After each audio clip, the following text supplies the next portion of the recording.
TVO. Way back in the early 50s, you predicted that the world was becoming a global village. We'd have global consciousness. And I'm wondering, now, do you think it's happening? Well, now we're playing backwards. We're going back into the bicameral mind, which is tribal, collective, without any individual consciousness. But it seems, Dr. McLuhan, that this tribal world is not friendly. Oh, no. Tribal people, one of their main kinds of sport is sort of butchering each other. It's a full-time sport in tribal societies. But I had some ideas. We got global and tribal. We were going to become the closer you get together, the more you like each other. Yeah.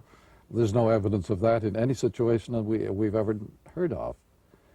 That when people get close together, they get more and more savagely impatient with each other. Well, why is that? Because of the nature of man, or his tolerance is tested in those narrow circumstances very much. Village people aren't that much in love with each other. And the global village is a place of very arduous interfaces and very abrasive situations. do you see any pattern of this, and for example, desires of Quebec to separate?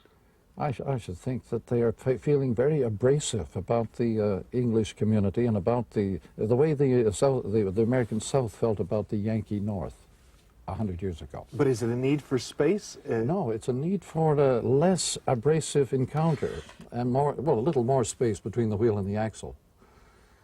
When the wheel and the axle get too close together, they lose that playfulness. There's no play left.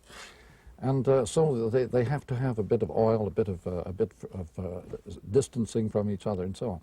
And is this distancing, is this going to be a pattern right around the world? Apparently, separatisms are very frequent all over the globe at the present time.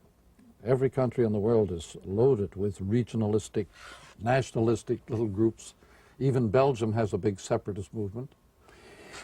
But in Quebec, for example, they define it as the quest for identity. Yes, all forms of violence are a quest for identity.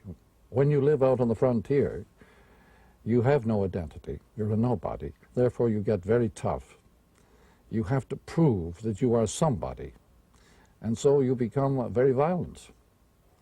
And so identity is always accompanied by violence.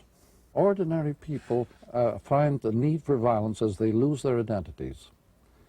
So it's only the threat to people's identity that makes them in violence. Terrorists, hijackers, these are people minus identity. They are determined to make it somehow, to get coverage, to get noticed.